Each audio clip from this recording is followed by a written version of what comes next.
नमस्कार दोस्तों, मैं योग गुरु मनोज और आपका स्वागत है मेरे इस वीडियो में। दोस्तों, अक्सर हम लोगों को देखते हैं कि वो अपना कार्य शुरू तो पूरे जोश के साथ करते हैं, पर उसे पूरा करते करते उनके अंदर जोश की कमी हो जाती है, ऊर्जा की कमी हो जाती है। तो आखिर ये ऊर्जा की कमी क्यों हो जाती है?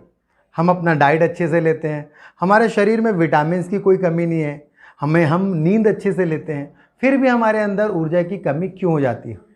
इसका एकमात्र कारण है हमारे स्पाइन में लचीलापन की कमी। दोस्तों, हम देखते हैं कि लोग जब भी बैठते हैं तो अपने सीने को और पीठ को झुकाकर बैठते हैं। हम खड़े भी जब होते हैं तो हम अपने एक पैर में पूरा शरीर का भार दे देते हैं, जिससे पूरे शरीर की ऊर्जा वहाँ खर्च हो जाती है। अगर हमने अपने स्पाइन को सही से व्यायाम कराया है तो हमारे शरीर में ऊर्जा की मात्रा दिन भर बढ़ी रहेगी और एक संतुलित अवस्था में रहेगी। योगियों ने प्रकृति में विद्यमान जीवों के आकार और उनकी खूबियों को देखकर योगासनों को बनाया है। योग में स्पाइन के समुचित व्यायाम के लिए भुजंग आसन के बारे में बताया गया है।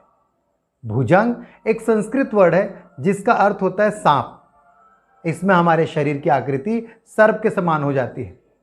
तो आइए अब भुजंग आसन को करते हैं, लेकिन उससे पहले उसकी कुछ सावधानियों को जान लेना बहुत ज़रूरी है। जैसे अगर किसी व्यक्ति के पेट में अल्सर हो तो इसे नहीं करेंगे, लूज मोशन के दौरान इसे नहीं करेंगे, किसी के पेट में सर्जरी हुई है तो इसे नहीं करेंगे, पैरों में या शरीर में किसी प्रकार का दर्द हो तो इसे नहीं करेंगे, महिलाओं में प्रेगनेंसी के दौरान इसे नहीं करना चाहिए, पीरियड जब चल रहे हों तो इसे नहीं करेंगे। तो आइए अब भुजंग आसन को करते हैं। दोस्तों, इसमें आप अपने शरीर को पेट के बल लेटा लेंगे और हाथों को फोल्ड करके रख लेंगे।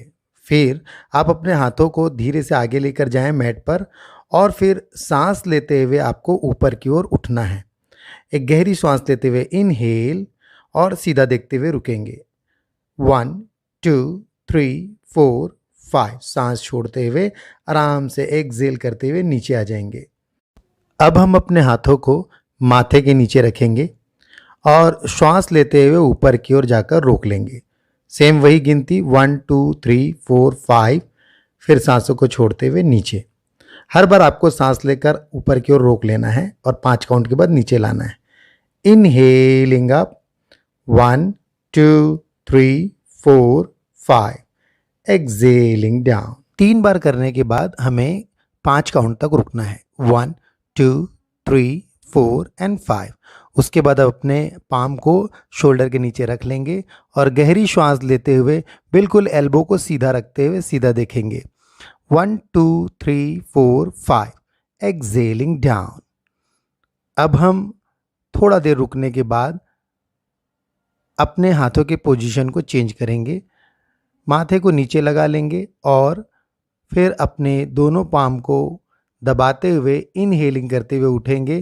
ध्यान रहे दोस्तों, यहाँ पर एल्बो बैंड होना चाहिए और 5 काउंट रुकने के बाद आपको नीचे की तरफ आ जाना है और उसके बाद आपको सांस लेनी है। दोस्तों, याद रहे जब भी आप करें तो बीच बीच में आवश्यकता अनुसार सांस लेना ज़रूरी है। तो आप 5 to 10 ले सकते हैं और उसके बाद आप अपने पैरों को दूर रखें, एड़ियों को अंदर चिपका के रखें, टोस को बाहर, और पाम को दबाते हुए इनहेल करते हुए उठें।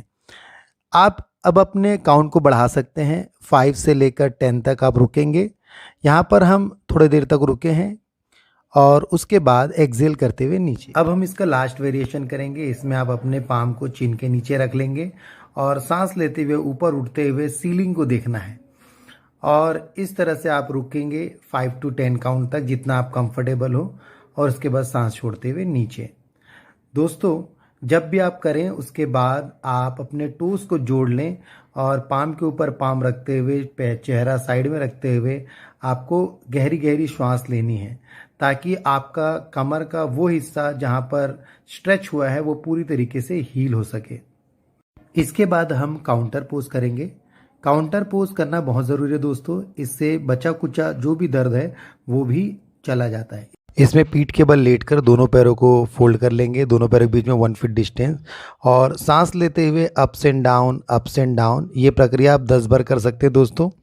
उसके बाद आप अपने पैरों को जो है सेम डिस्टेंस में रखते हुए सांस लेकर उठाएंगे और सांस लेते हुए 10 काउंट तक रुकेंगे।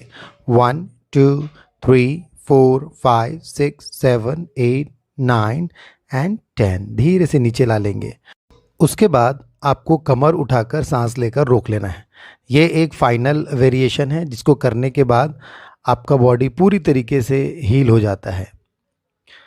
1 2 3 4 5 6 7 8 9 10। Excelling down. दोस्तों यहाँ पर मैंने 10 काउंट किया है, लेकिन आप अपनी क्षमता के अनुसार करें। शुरुआत में इसे आप 5 काउंट तक लेकर जाएं और फिर धीरे धीरे इसे बढ़ाएं और उसके बाद विश्राम करें। दोस्तों यहाँ पर मैंने भुजंगासन के सारे वेरिएशंस बताए हैं।